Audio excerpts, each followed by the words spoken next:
Halo, assalamualaikum warahmatullahi wabarakatuh, sahabat Pioneer, selamat datang kembali di channel P Network Update ini teman-teman. Ini banyak kabar gembira ya kalau kita memang membuka grup-grup WA teman-teman ya.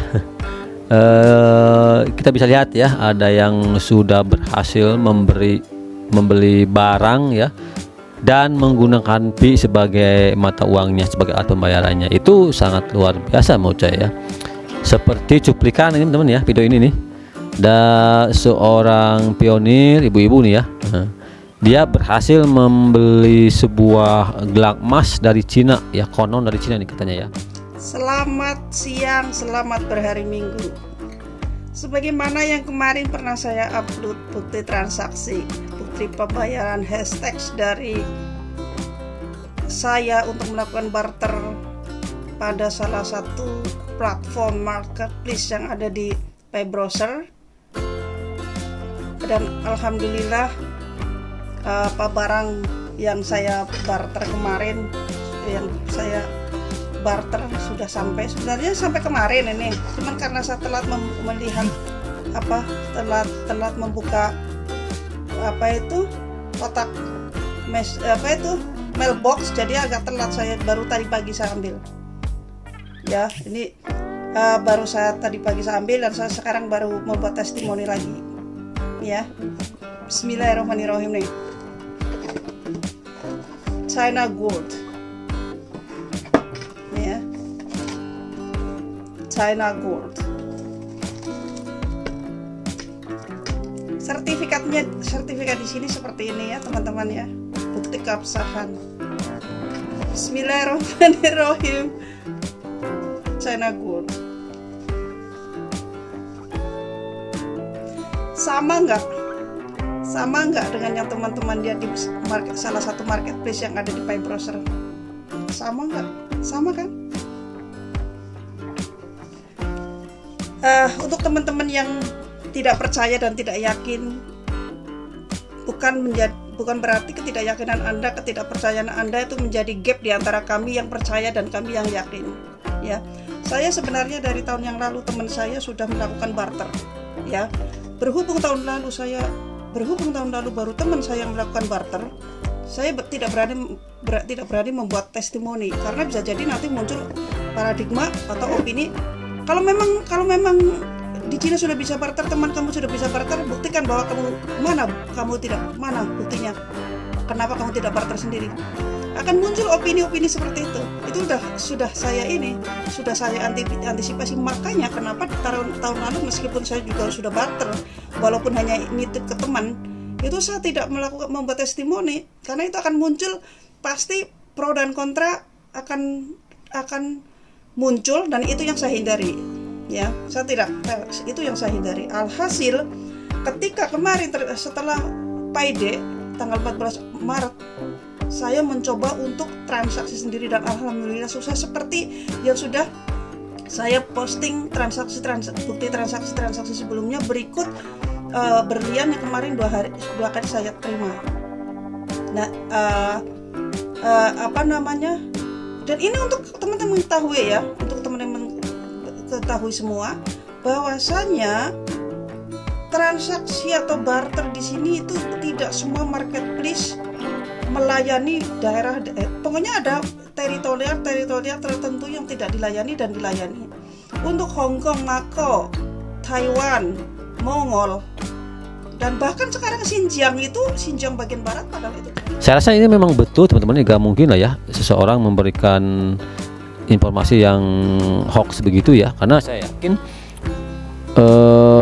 memang Pi ini sangat berharga ya. Kita ketahui bahwa memang di luar negeri sana ya, di Cina maupun di Korea nih ya, seperti yang kita lihat juga kan, di Cina dan Korea itu salah satu kalau melihat data di data board distribution fee itu memang paling besar ya untuk proses transaksinya. Jadi nggak salah lagi, nggak heran kalau memang banyak marketplace antara pionir di sana yang sudah berhasil bertransaksi ya. Jangankan untuk membeli sebuah barang yang memang seperti perhiasan atau mungkin gadget ya, untuk sekedar membeli beras pun kan di luar negeri sana sudah bisa menggunakan Pi teman-teman. Jadi memang menurut saya perkembangan Pi di kedua negara tersebut, Cina dan Korea, itu memang sangat masif ya, sehingga para pionir pun nggak aneh lagi ya, membeli kebutuhan pokok sehari-hari pun bisa menggunakan Pi. Nah di kita gimana?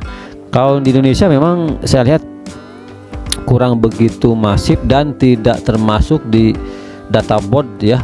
10 besar pun tidak termasuk ya distribusi yang terdeteksi gitu ya. Kita di Indonesia mungkin ya hanya kebagian rempah-rempahnya saja ya.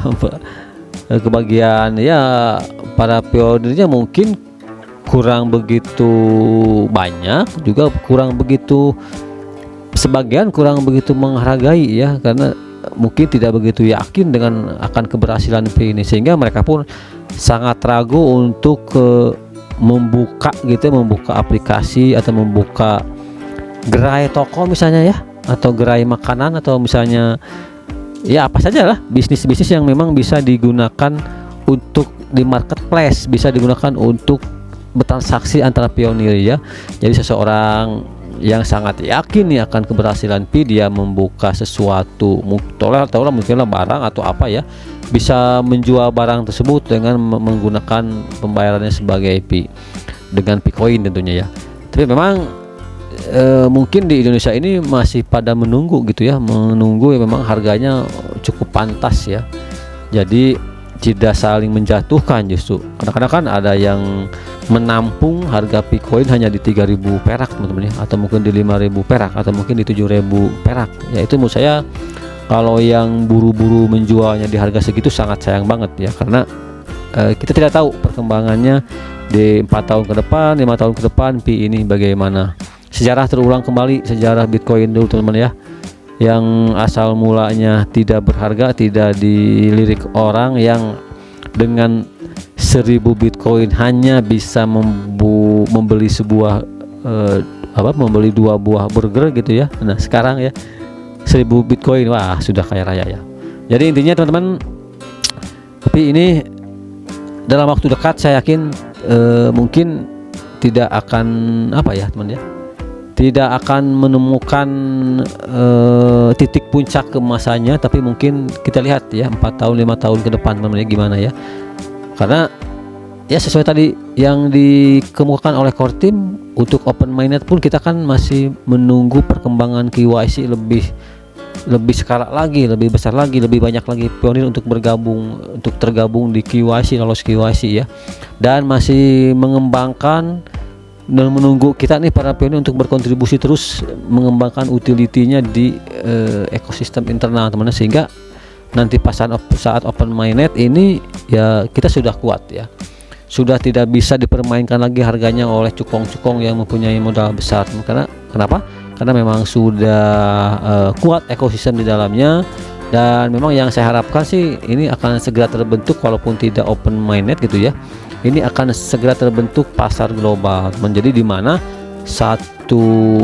harga satu Bitcoin itu sama rata di seluruh belahan dunia ya. Jadi gak saling menjatuhkan ya, gak ada cukong dari negeri Cina sana yang memborong Pi dari para pionir di Indonesia dengan harga 7.000 perak misalnya. Itu sangat tidak layak ya. Jadi saya berharap banyak, memang walaupun belum open mainnet ini akan segera terbentuk market global ya, sehingga harga untuk satu koin Pi itu sama rata di seluruh dunia.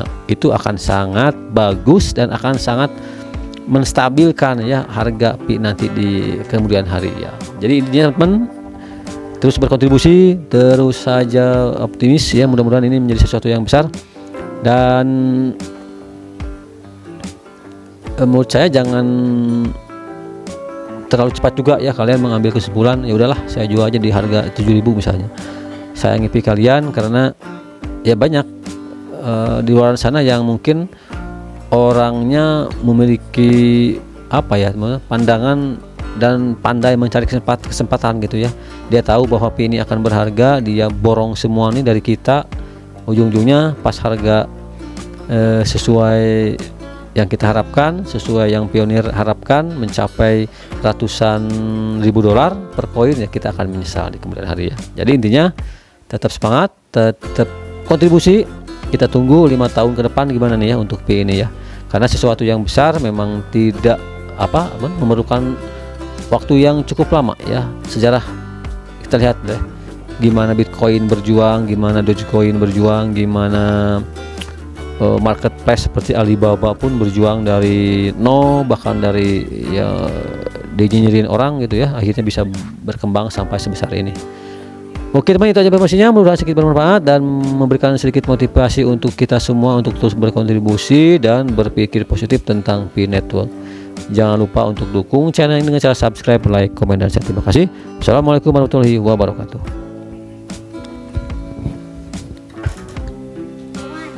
Mau cuy?